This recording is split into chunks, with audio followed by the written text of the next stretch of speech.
10 محرم الحرام کو کربلا کا واقعہ رونما ہوا تو اس موسم میں اطراف و اکناف عالم میں اس حوالے سے بات ہوتی ہے، ذکر کیا جاتا ہے۔ اہل محبت حضرت امام حسین رضی اللہ تعالی عنہ کے حضور خراج عقیدت اور خراج محبت پیش کرتے ہیں۔ یہ حق و باطل کا معرکہ تھا، جھوٹ اور سچ کا مقابلہ تھا، ظلم اور عدل کا ٹکراؤ تھا، خیر اور شر کی لڑائی تھی، دو نظریات کا تصادم تھا۔ ایک طرف امام حسین رضی اللہ تعالی عنہ اور ان کے 72 جانثار تھے، اور دوسری طرف یزید اپنی تمام تر قوت کے ساتھ موجود تھا۔ حضرت امام حسین رضی اللہ تعالی عنہ سے مسلسل آخری وقت تک بیعت کا اسرار رہا، اور آپ آخری سانس تک یزید کی بیعت سے انکار کرتے رہے۔ حضرت امام حسین رضی اللہ تعالیٰ عنہ لڑائی کے لیے نہیں آئے تھے، ورنہ خواتین اور بچے ساتھ لانے کا کوئی مقصد نہیں تھا۔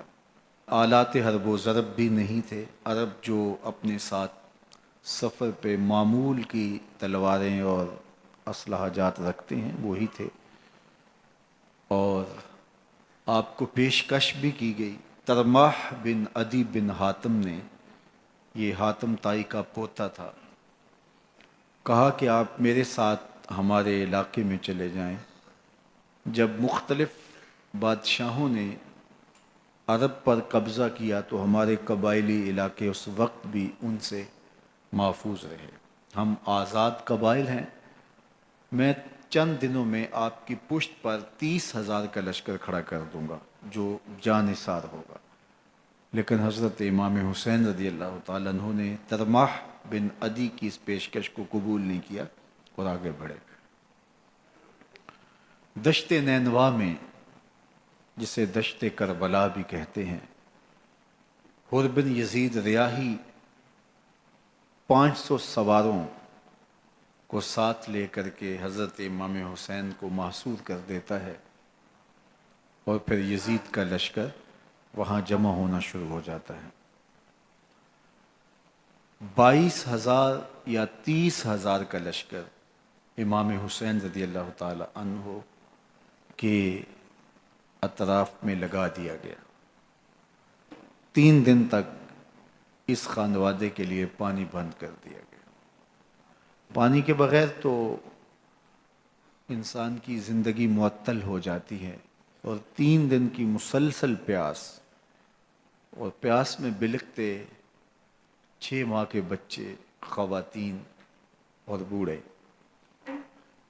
لیکن عزیمت کی راہوں کے یہ مسافر کسی صورت بھی یزید سے بیعت کرنے پہ آمادہ نہ ہوئے۔ یہ ایک حیلہ تھا کہ پانی بند کریں گے، بچے بلکیں گے، خواتین بے چین ہو جائیں گی تو یہ مجبور کر دیے جائیں گے۔ لیکن کہا تم جو کرنا ہے کرو۔ یہ بات طے شدہ ہے کہ ہم یزید سے بیعت نہیں کریں گے۔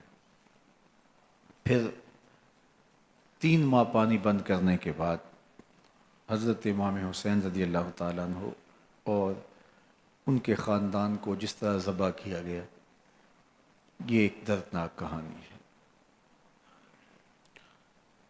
72 افراد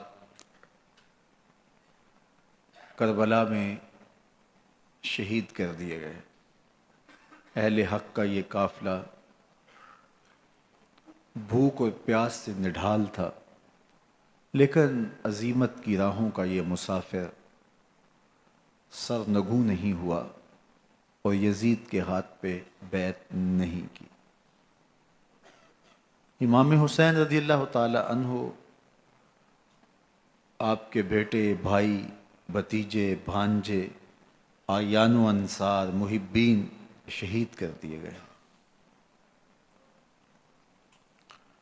70 لوگ آپ سے پہلے شہید کیے گئے، پھر امام حسین رضی اللہ تعالی عنہ شہید کر دیے گئے۔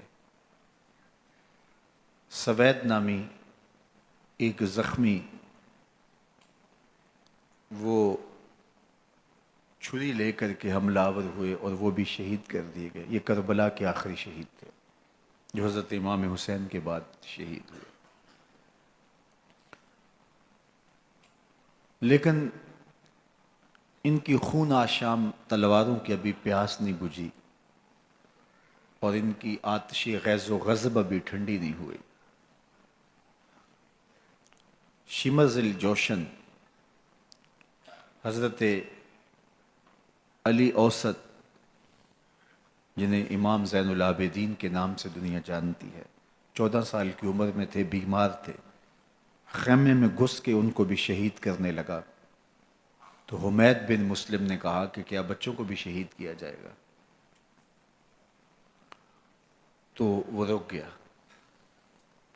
عمر بن سعد کے حکم نامے سے مقدس لاشوں پر گھوڑے دوڑائے گئے، حتیٰ کہ ان کی ہڈیاں چور چور ہو گئیں اور شہیدوں کے سر نیزوں پہ چڑھا دیے گئے. حسین ابن علی اور ان کے آیان و انصار کاٹ دیے گئے. فتح کے نقارے بجے، جشن منائے گئے اور یہ قافلہ کربلا سے کوفے کی جانب روانہ ہوا. شہیدوں کے سر نیزوں پہ آگے آگے چل رہے ہیں اور اونٹوں کے اوپر حضور کی بیٹیاں، حضور کی شہزادیاں اور حضرت امام زین العابدین کو باندھا گیا ہے.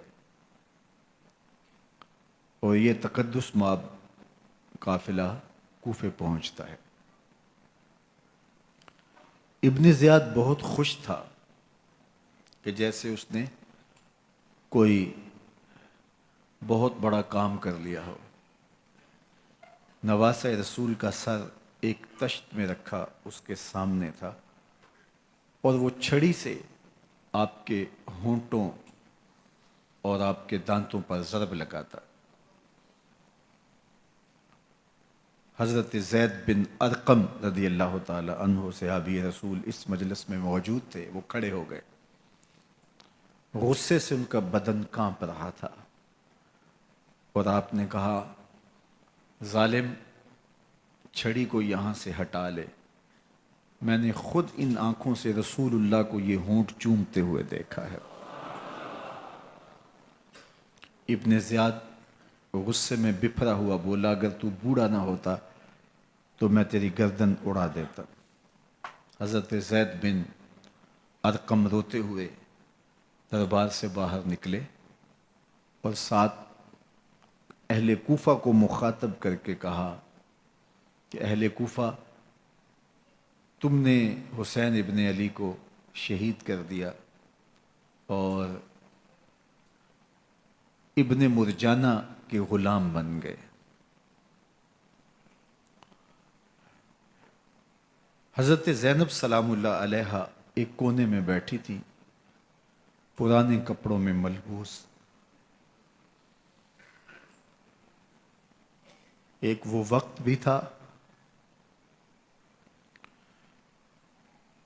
کہ سیدہ زینب سلام اللہ علیہا جب کوفے میں آئیں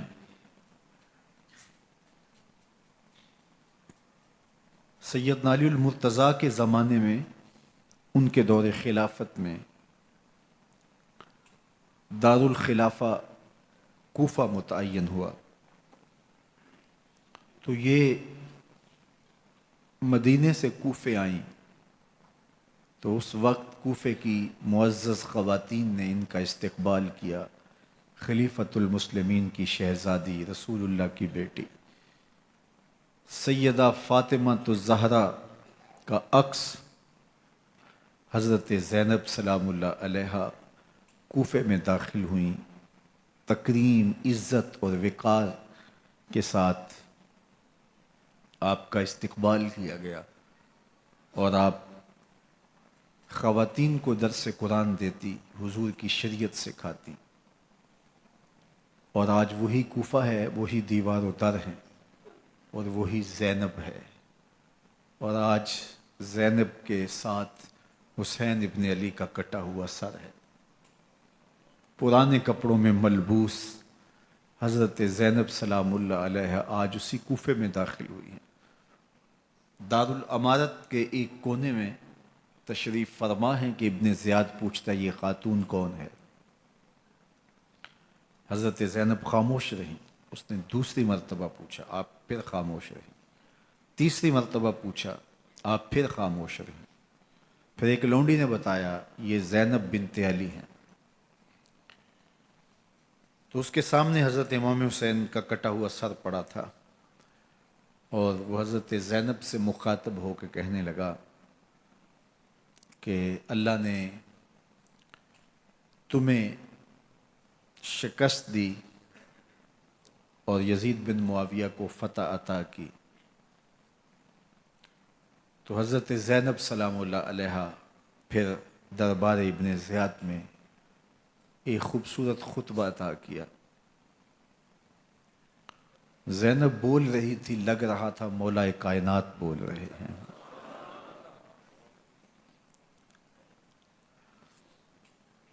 یہ خطبہ بامر مجبوری تھا، ابن زیاد کی خرافات کا جواب تھا۔ تو ابن زیاد سے اس کا جواب تو نہ بن پڑا، لیکن کہنے لگا کہ بڑی مکفہ اور مسجع گفتگو کی، تمہارا باپ علی بھی بہت اچھا شاعر تھا۔ تو سیدہ زینب سلام اللہ علیہ نے فرمایا ہمیں مکفہ گفتگو سے کیا غرض، یہ تو ایک حقیقت ہے جو ہم نے بیان کی۔ تو حضرت علی اوسط امام زین العابدین بھی پاس تھے، تو دیکھ کر کے کہنے لگا کہ یہ لڑکا کون ہے؟ تو فرمایا میں علی بن حسین ہوں۔ تو کہا کہ انہیں تو قتل کر دیا گیا۔ کہا وہ میرے بھائی تھے اور ان کا نام بھی علی تھا، میرا نام بھی علی ہے۔ تو اس نے کہا کہ اس لڑکے کو لے جاؤ اور قتل کر دو۔ حضرت زینب علی اوسط امام زین العابدین کے ساتھ چمٹ گئیں اور کہا کہ اگر تم اسے قتل کرو گے تو اس کے ساتھ مجھے بھی قتل کرنا ہوگا۔ تو ابن زیاد کہنے لگا کہ یہ عورت سچ کہتی ہے، واقعی اس کے جذبات یہی ہیں۔ اور الصلاۃ جامعہ کی پکار کے ساتھ مسجد کوفہ میں آ گیا۔ کوفے کے لوگ سارے ابن زیاد کے سامنے تھے۔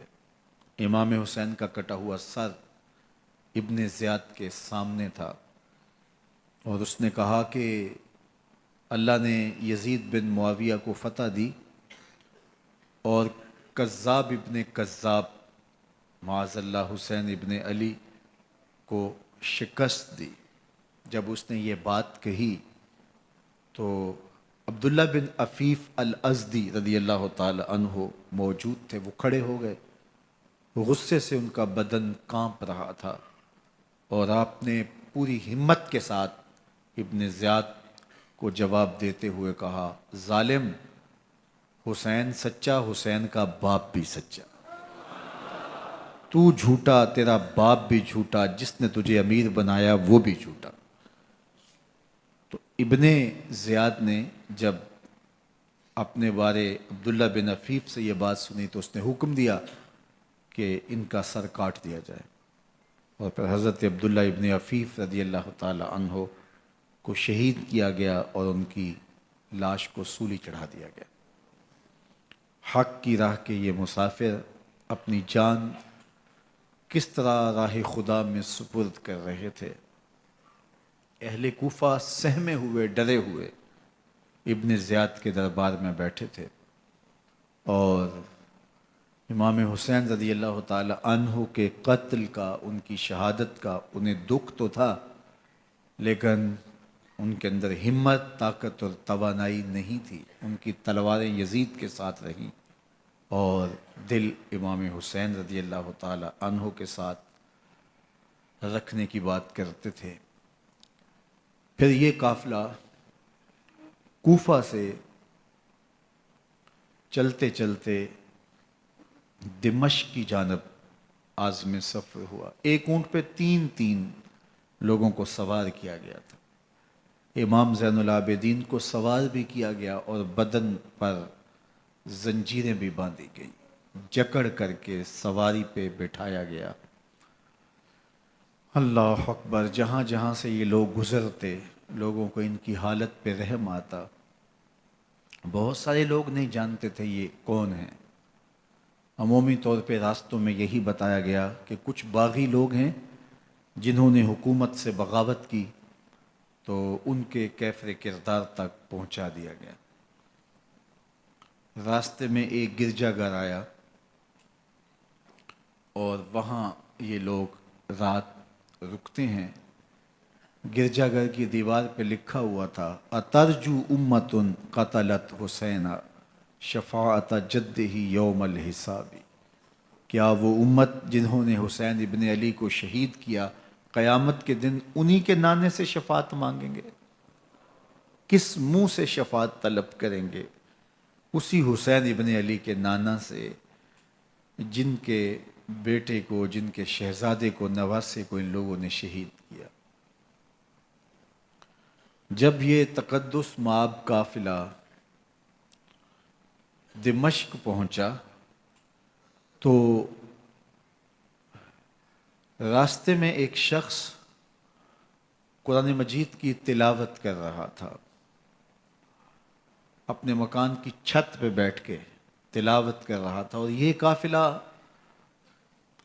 اس طرح سے گزر رہا تھا کہ شہیدوں کے کٹے ہوئے سر نیزوں کی نوک پہ تھے، اور عصمت شیار خواتین اور امام زین العابدین اونٹوں پہ بندھے ہوئے تھے.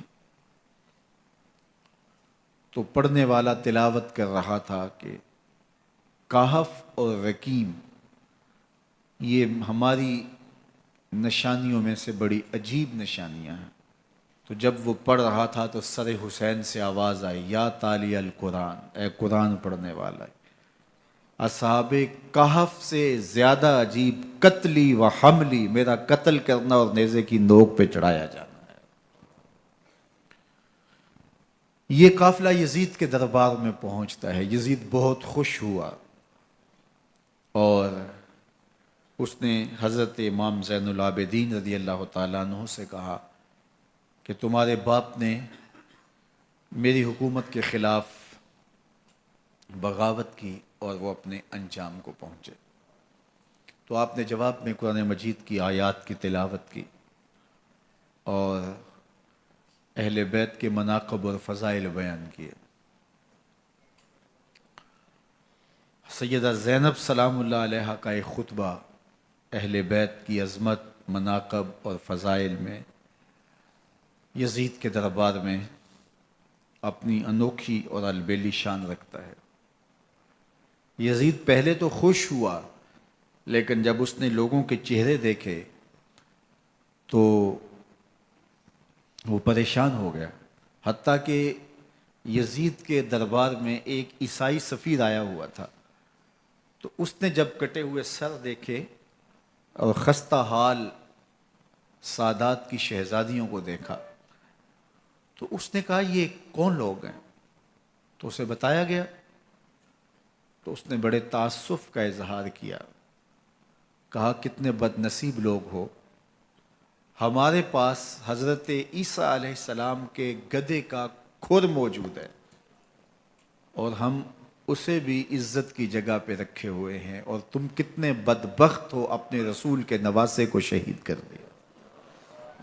بے مروت بے وفا تیرا بھی کیا افسانہ ہے، جس نے اپنی ہی شمع کو گل کیا تو وہ پروانہ ہے. تو یزید نے جب لوگوں کے تیور دیکھے اور بدلتے ہوئے حالات دیکھے تو اس نے تاسف کا اظہار کیا اور کہا اللہ برا کرے ابن زیاد کا، وہ امام حسین کو میرے تک پہنچنے دیتا تو میں ان سے اچھا معاملہ کر لیتا. کچھ لوگ اس سے یزید کو بری الذمہ قرار دینے کی کوشش کرتے ہیں، لیکن یزید کے اپنے حکم سے سب کچھ ہوا۔ ابن اسیر نے لکھا ہے کہ جب یزید مرا تو ابن زیاد دمشق آ رہا تھا، اس کے ساتھ مسافر بن شریح بھی تھا، تو اچانک وہ کچھ سوچنے لگا۔ تو مسافر بن شریح نے کہا کہ ابن زیاد میں تمہیں بتاؤں تم کیا سوچ رہے ہو؟ کہا بتاؤ۔ کہا تم یہ سوچ رہے ہو کہ میں نے نواسہ رسول کو شہید کیوں کیا؟ تو کہنے لگا کہ یہ مجھے یزید کا حکم تھا، اور اگر میں نواسہ رسول کو شہید نہ کرتا تو وہ مجھے قتل کر دیتا۔ اور جب مسلم بن عقبہ کو مدینہ المنورہ کی حرمت کو پامال کرنے کے لیے اور حضرت عبداللہ ابن زبیر رضی اللہ تعالیٰ عنہ کی خلافت کے اعلان کے بعد مکہ المکرمہ پر حملے کے لیے جو یزید نے بھیجا، تو اس سے قبل اس نے ابن زیاد کو کہا کہ یہ کام تم کرو۔ تو ابن زیاد نے جو جواب دیا وہ یہ تھا کہ میں تمہارے کہنے پہ پہلے ہی نواسہ رسول کو شہید کر چکا ہوں، اب نواسہ رسول کو شہید کرنا اور کعبۃ اللہ کی حرمت کو پامال کرنا، یہ دو چیزیں میں جمع نہیں کروں گا، اور اس نے بادشاہ کے حکم کا انکار کر دیا۔ تو یزید نے امام حسین رضی اللہ تعالیٰ عنہ کی شہادت کا حکم دیا تھا ابن زیاد کو، اور یہ دو گواہیاں میں نے ابن زیاد سے آپ کے سامنے رکھی۔ باقی اس کا یہ سیاسی پینترا کہ وہ تعصب کا اظہار کرے، تو قاتل کی پشیمانی مقتول کی اہمیت تو بڑھا سکتی ہے، لیکن قاتل کے دامن سے قتل کا داغ نہیں دھو سکتی۔ تو حضرت امام حسین رضی اللہ تعالی عنہ کا قتل یزید کو اب نظر آ رہا تھا مجھے بہت مہنگا پڑے گا، آخرت تو برباد ہوئی ہی ہوئی، دنیا بھی میں نے برباد کر لی، اور میری حکومت بھی مستحکم نہیں رہ سکے گی۔ تو اب اس نے یہ کہنا شروع کر دیا کہ خدا برا کرے ابن مرجانہ کا کہ وہ راستہ دے دیتا اور امام حسین کو میرے تک پہنچ دیتا۔ حضرت امام زین العابدین سے اب وہ لجاجت کرنے لگا اور کہنے لگا کہ حضرت آپ کچھ ارشاد فرمائیے۔ تو آپ نے تین چیزیں ارشاد کی۔ آپ نے فرمایا ایک تو ہمیں خیریت سے مدینے بھیج دو، اور دوسری بات کہ قاتلان حسین کو ان کے کیفر کردار تک پہنچاؤ، اور تیسری بات مجھے دمشق کی جامعہ مسجد میں خطبہ جمعہ کی اجازت دو۔ اس نے کہا کہ خطبہ جمعہ کی اجازت بھی دیتا ہوں، آپ کو خیریت سے مدینہ المنورہ بھی روانہ کر دیا جائے گا، لیکن قاتلان حسین کو کیفر کردار تک پہنچانا یہ میرے بس میں نہیں ہے، یہ ممکن نہیں ہے۔ اب مجھے بتائیے، حاکم وقت ہو اور اتنا بڑا سانحہ اور واقعہ ہو گیا ہو، تو وہ وہیں کھڑے کھڑے معذرت کر لے کہ یہ اس بات کو رہنے دو، تو اس کا مطلب سمجھنے میں کسی بھی باشعور شخص کو دیر نہیں لگتی۔ اسے چاہیے تھا کہ وہ کہتا کہ میں اس کی تحقیق کروا کے جو بھی مجرم ہے وہ کیفر کردار تک پہنچے گا، اور آپ نہ بھی کہتے تو یہ میں کرتا چونکہ میں حاکم وقت ہوں۔ لیکن اس نے فوراً کہا کہ یہ ممکن نہیں ہے، تو اس کا مطلب کیا کہ مجرم میں خود ہوں، تو میں اس سے جو ہے وہ بچنا چاہتا ہوں۔ تو اس نے حضرت امام زین العابدین کو کہا دو شرطیں تو قبول ہیں، لیکن یہ تیسری شرط قبول نہیں ہے اور یہ ممکن نہیں ہے۔ تو یہ واضح اس بات کا اشارہ ہے کہ یزید کے حکم سے، اس کی منشا سے اور اس کے کہنے سے حضرت امام کو شہید کیا گیا، اور اس نے حضرت امام حسین رضی اللہ تعالی عنہ کے مبارک لبوں پر چھڑیاں بھی ماری اور آپ کے دانتوں پر ضربیں لگائیں چھڑیوں کی۔ وہ تو ایک صحابی وہاں موجود تھے جو کھڑے ہو گئے، انہوں نے کہا ارفع ھذا القدیب عن ھاتین الشفتین، ان ہونٹوں سے چھڑی ہٹا لے، میں نے ان آنکھوں سے رسول اللہ کو یہ ہونٹ چومتے ہوئے دیکھا ہے۔ جس طرح ابن زیاد کے دربار میں ہوا تو یہاں بھی ہوا۔ اللہ اکبر۔ تو یزید اپنے تئیں خوش تھا، لیکن لوگوں کے احتجاج کی سکت نہیں لا سکتا تھا کہ نواسہ رسول کو شہید کر دیا گیا، تو وہ یوں اپنی بات کو چھپانا چاہتا تھا، اور بات ابن مرجانہ ابن زیاد پہ ڈالنا چاہتا، لیکن ابن زیاد کہتا ہے کہ اگر یزید کے کہنے پہ میں امام حسین کو قتل نہ کرتا تو میں قتل کر دیا جاتا، اور میں غزوہ کعبہ اور قتل امام حسین دونوں کو جمع نہیں کر سکتا، لہٰذا اب میں یزید کا یہ حکم نہیں مانوں گا، اس نے پہلے مجھ سے بہت بڑی زیادتی کروائی ہے۔ یہ تاریخ کی معتبر کتابوں کے اندر موجود ہے۔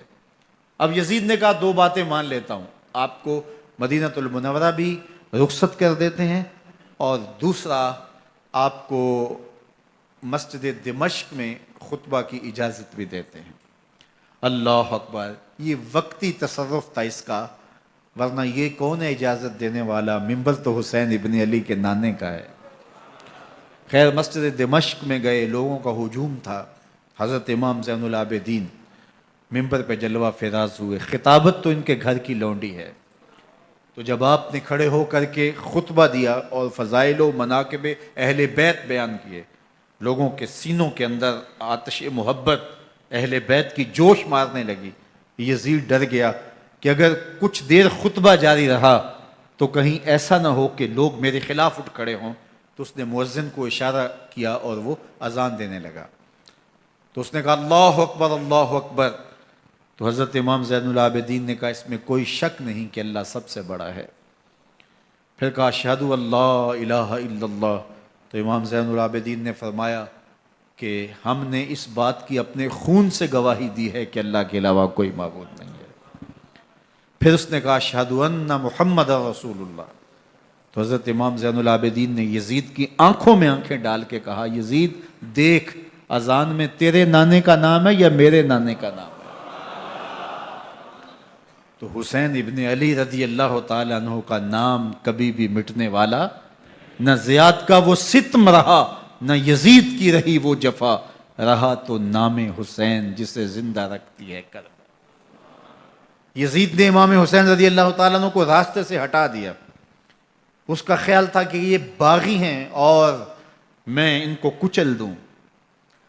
حضرت امام حسین شہید کر دیے گئے، ان کا خاندان شہید کر دیا گیا۔ صرف 14 سال کے امام زین العابدین رضی اللہ تعالی عنہ اس حادثے میں، اس واقعہ میں جو ہے وہ بچے، اور سب سے زیادہ دکھ اپنی آنکھوں سے انہوں نے دیکھے، کربلا کا منظر بھی دیکھا، کوفے کا دارالعمارہ بھی دیکھا، اور دمشق کا دربار یزید بھی دیکھا، اور پھر یہاں سے مدینے پہنچ کر اہل مدینہ سے جو سامنا ہوا امام زین العابدین نے وہ لمحے بھی دیکھے۔ کہتے ہیں اس واقعہ کربلا کے بعد حضرت امام زین العابدین کبھی ہنسے نہیں تھے، جب بھی پانی پینے لگتے تو رو پڑتے، انہیں شاید سکینہ کی پیاس یاد آ جاتی تھی۔ امام زین العابدین کا رنگ زرد ہو جاتا جب کربلا کی یاد آتی، اور بسا اوقات شہر سے وحشت ہونے لگتی اور دور باہر نکل جاتے اور جا کر کے وہاں خیمہ گاڑ لیتے اور مہینہ مہینہ وہاں ذکر و فکر اور عبادت میں لگے رہتے۔ امام زین العابدین کے ہاتھوں میں ہتھ کڑیاں، پاؤں میں زنجیریں، اور اونٹ پہ باندھ کر کے جب حضرت امام زین العابدین کو شہیدوں کی لاشوں کے قریب سے گزارا گیا تو غشی پہ غشی طاری ہو رہی تھی امام زین العابدین پہ، اور وہ گھڑیاں بھی امام زین العابدین پر کتنی دردناک تھیں کہ جب شہزادیاں اونٹوں کے ساتھ باندھی گئی تھی اور امام زین العابدین اپنے بابا کا سر اپنے سامنے چلتا ہوا دیکھتے تھے، اور یہ دردناک لمحے کہ جب رات کی گھڑی آئی تو زینب سلام اللہ علیہ نے دیکھا کہ زین العابدین کے آنسو نہیں تھمتے اور ان کو غشی پہ غشی آتی ہے، تو وہ آگے بڑھ کے ان کو اپنی آغوش میں سمیٹتی ہیں اور کہا زین العابدین کیا ہوا؟ کہا کہ پھپھو جان اگر ہو سکے تو بابا کا سر کچھ دیر کے لیے میری گود میں نہیں آ سکتا ہے۔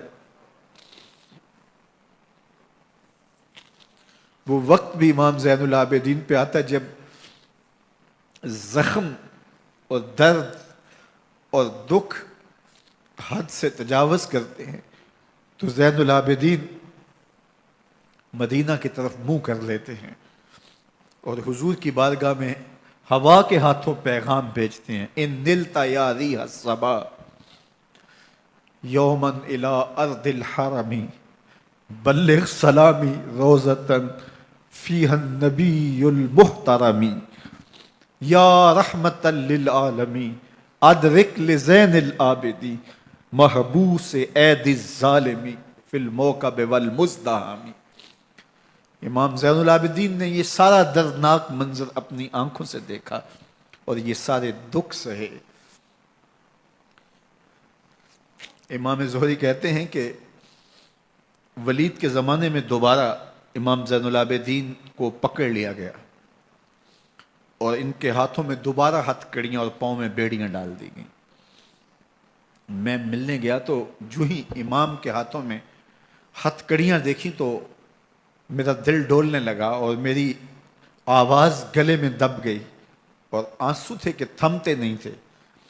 تو امام زین العابدین نے مجھے دیکھا تو مجھے تسلی دیتے ہوئے کہا زہری کیا ہوا تمہیں؟ تو میں نے کہا حضرت کربلا میں تھوڑے دکھ دیکھے تھے اور اب یہ حالت مجھ سے دیکھی نہیں جا رہی۔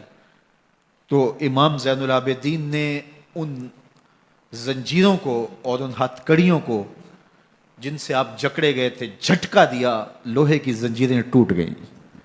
کہا زہری ہم اللہ کی تقدیر پہ راضی ہیں ورنہ یہ زنجیریں کیا ہوتی ہیں۔ امام زین العابدین کو اللہ نے عزتوں سے نوازا تھا، ہر دور کے حاکم وقت ڈرتے تھے اور ان کی عزت سے حسد کرتے تھے۔ ولید بن عبد الملک بنو امیہ کا بڑا تگڑا حکمران گزرا ہے۔ ایک دن طواف کرتے کرتے حجر اسود کے سامنے آیا اور اس کے دل میں آیا کہ میں حجر اسود کو بوسہ کروں، لیکن رش اتنا تھا کہ آگے بڑھنے کی ہمت نہ ہوئی اور پیچھے ہٹ کے کھڑا ہو گیا کہ رش کم ہوتا ہے تو میں حجر اسود کو چومتا ہوں۔ اتنے میں امام زین العابدین رضی اللہ تعالی عنہ وہ بھی طواف کرتے کرتے حجر اسود کے قریب آئے، ایک لمحے کے لیے توقف کیا، لوگوں نے راستہ چھوڑ دیا۔ امام زین العابدین آگے بڑھے، حجر اسود کو چوما، پھر آگے بڑھ گئے۔ ولید بن عبد الملک کو بڑا غصہ آیا کہ لوگوں نے میرے لیے تو راہیں نہیں چھوڑی اور زین العابدین کے لیے راہیں چھوڑ دی ہیں۔ تو وہ اپنے درباری شاعر کو، فرزدق کو جو اس کے ساتھ کھڑا تھا، اس کو پوچھتا ہے من ھذا، یہ کون ہے؟ حالانکہ اسے پتا تھا یہ امام زین العابدین ہے۔ بعض اوقات سوال تفہیم کے لیے کیا جاتا ہے، سمجھنے کے لیے کیا جاتا ہے، اور بعض اوقات سوال تحقیر کے لیے کیا جاتا ہے۔ جس طرح کسی شخص کو آپ پسند نہ کرتے ہو اور وہ کوئی کام کرے تو آپ کہتے ہیں یہ کون ہے، یہ کون ہے؟ تو اس نے کہا من ھذا، یہ کون ہے؟ اب فرزدق شاعر تھا اور درباری شاعر تھا، اسے اچھی طرح پتا تھا کہ من ھذا سے بادشاہ کیا سننا چاہتا ہے، لیکن آج اس کی غیرت ایمانی جاگی۔ بادشاہ نے کہا من ھذا، یہ کون ہے؟ تو فرزدق نے بادشاہ کی آنکھوں میں آنکھیں ڈال کے کہا بادشاہ تو نہیں جانتا یہ کون ہے؟ اس کو تو بطحا کے سنگ ریزے بھی جانتے ہیں، اس کو تو زمین والے بھی جانتے ہیں، آسمان کے فرشتے بھی جانتے ہیں۔ یہ فاطمہ کا بیٹا ہے، یہ علی کا شہزادہ ہے، یہ رسول اللہ کا نواسہ ہے۔ تیرا من ھذا کہنا اس معرفہ کو نکرا نہیں کرے گا، یہ کل بھی معرفہ تھا، یہ آج بھی معرفہ ہے۔ کھڑے کھڑے امام زین العابدین کی شان میں ایک طویل قصیدہ لکھ دیا۔ بادشاہ تو اس سے کچھ اور سوچ رہا تھا، الٹ ہو گیا، اس نے ایک فرزدق کو جیل میں ڈال دیا۔ امام زین العابدین کو پتا چلا، آپ نے اشرفیوں کی 2 تھیلیاں خادم کے ہاتھ بیچی کہ ہماری وجہ سے تمہارے اوپر یہ افتاد پڑی ہے۔